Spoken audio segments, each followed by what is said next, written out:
Esse vídeo é um dos vídeos mais importantes que eu já publiquei aqui no nosso canal. Se você prestar bem atenção no que eu vou dizer aqui, você vai entender perfeitamente por que o Brasil se encontra nessa situação, o porquê que a sua vida não está da forma que você gostaria que ela estivesse, e principalmente você vai ser capaz de conversar e debater sobre política com qualquer um, com seus amigos, seus familiares, qualquer um, porque você vai entender perfeitamente a dinâmica da coisa. Muitos termos que você escuta por aí e que são até familiares para você, mas que talvez você não entenda o que eles significam dentro do âmbito político. Então, assista esse vídeo até o final, vai valer a pena, eu prometo que vai valer a pena. São pouquíssimos minutos que vão fazer você entender exatamente todo o cenário da política no Brasil e por que a nossa sociedade sofre da forma que sofre, na mão dos políticos. Eu vou começar esse vídeo, então, fazendo uma pergunta para vocês. Bom, imaginem que eu conheço um rapaz que é político, que foi prefeito, tá?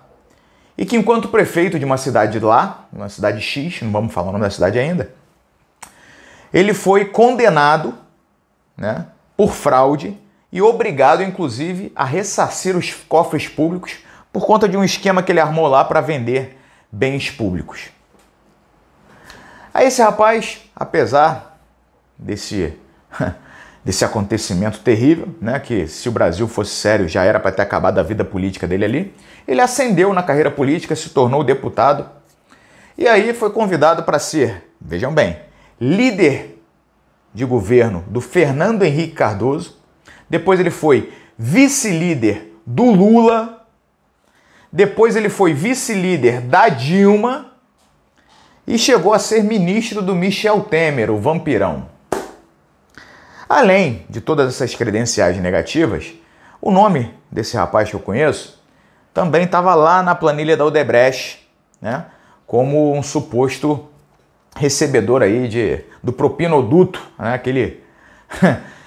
aquele ralo que puxava o dinheiro do povo brasileiro e colocava no bolso de uma porrada de político corrupto. Se não bastasse, esse mesmo rapaz ainda foi denunciado pelo Ministério Público por atos de improbidade administrativa enquanto era ministro. E, para terminar o seu belo currículo, ele é acusado também de ter recebido 5 milhões de reais da Galvão Construtora. Um desses cambalachos aí, né? Os políticos gostam de fazer para botar um din-din no bolso. Aí eu pergunto para vocês, esse cara tem um perfil adequado para liderar qualquer coisa que seja em prol de um país melhor? De ser uma liderança em um projeto de um Brasil que seja regido pela moralidade, pela honestidade? O que vocês acham? Escrevam aqui nos comentários.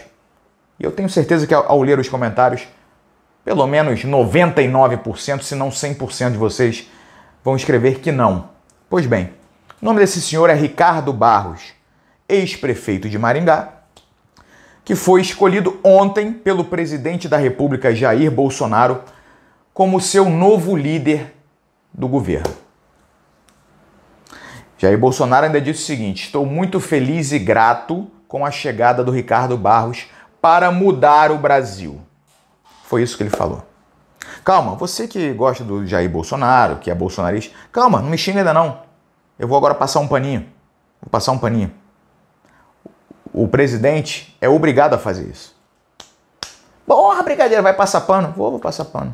Mas agora eu vou explicar para você o porquê que ele é obrigado a fazer isso e como que ele é culpado por ter que fazer isso. Veja bem, ele é culpado por hoje ter que fazer isso. E aí que entra a graça desse vídeo. Você vai entender a dinâmica toda e vai poder debater com qualquer um que você quiser.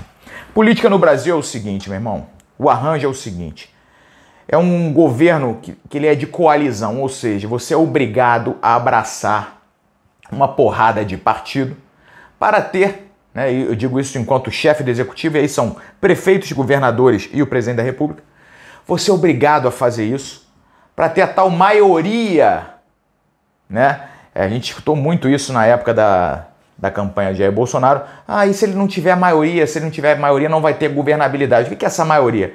Você tem ali as câmaras, né? No caso das cidades, Câmara de Vereadores, no caso dos estados, as Assembleias Legislativas, e No caso do governo federal, é um sistema bicameral, a gente tem a Câmara de Deputados e temos o Senado.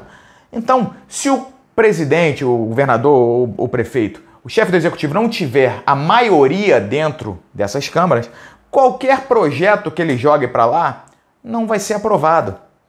Porra, brigadeiro, mas por quê? Porque o projeto é ruim? Não.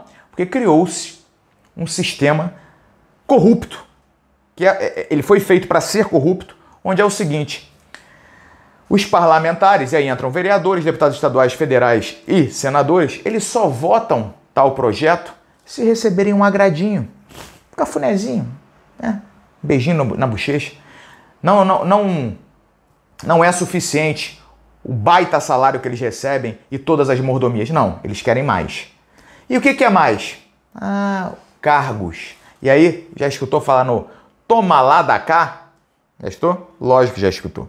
Esse é o toma lá da cá. É o seguinte: eu sou prefeito, Marcelo Brigadeiro, vou ligar para o vereador e vou dizer o seguinte: meu irmão, vou enviar aí para a Câmara um projeto do Executivo que é para melhorar pra caramba a saúde aqui do município. É um baita projeto. Você assina? Posso contar com o seu voto? Aí o vereador fala assim: ô prefeito, pô, até gosto desse projeto, mas e aí? Qual que é a contrapartida? Qual que é o gesto que você vai praticar? E aqui entra outro termo conhecido na política. Pô, praticar gesto. Sabe o que é praticar gesto? É abrir as pernas. O que o presidente Jair Bolsonaro vem fazendo em relação ao Centrão? Vem praticando gestos. Ele vem praticando um gesto aqui, pratica outro gesto ali, pratica outro gesto ali. É a forma na política de dizer que está abrindo as pernas, né, para fazer o toma lá da cá. Então, o vereador, ele exige do prefeito uma indicação. Então você aí na tua cidade, meu irmão, sabe aí a empresa de limpeza urbana que você tem aí, tipo, que faz a limpeza na tua cidade? Pode conferir. O diretor dessa empresa, coordenador, alguns funcionários ali, né, comissionados, são indicações dos vereadores da sua Câmara de Vereadores. Sabe ali a empresa que cuida da iluminação da tua região aí?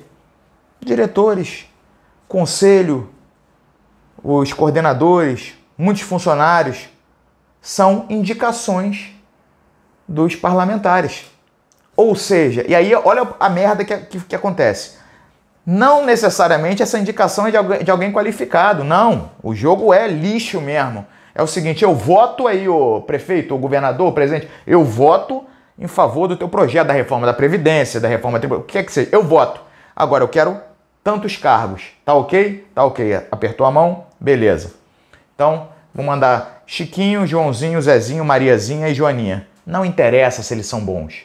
Os cargos são meus. Eu escolho quem eu boto. Vocês percebem? E aí, geralmente, não são bons, não são qualificados. E aí, para cobrir a cagada desse bando de gente que ganha um empreguinho de uma hora para outra, é necessário contratar mais um mundo de gente qualificada para então, né, fazer a coisa andar. Aí a gente tem a máquina inchada. Já ouviram falar esse termo também, né? A máquina tá inchada. É por isso.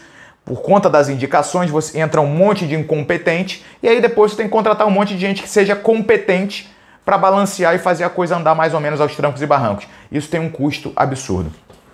Então, a parte que eu passo o pano é o seguinte: o presidente hoje ele é obrigado a praticar esse gesto com o Centrão para ter maioria, para ter a aprovação dos seus projetos, para poder fazer a coisa andar. E onde é que entra a culpa dele, brigadeiro, do Jair Bolsonaro? Em dois momentos. A primeira culpa é que é a seguinte: a gente deu a maioria para ele. Ele tinha a maioria quando assumiu. A gente renovou mais de 40% do Congresso. Ele tinha maioria. Por inabilidade política e por conta dessa beligerância que qualquer um que discorde um pouquinho já é vagabundo, sem vergonha e sofre um linchamento virtual, ele perdeu totalmente essa maioria. Ficou com pouquíssima gente. E aí foi obrigado a abraçar o maior bloco do Congresso, que é o tal do Centrão. E aí começou a praticar gestos. Bota esse aqui, bota ele ali.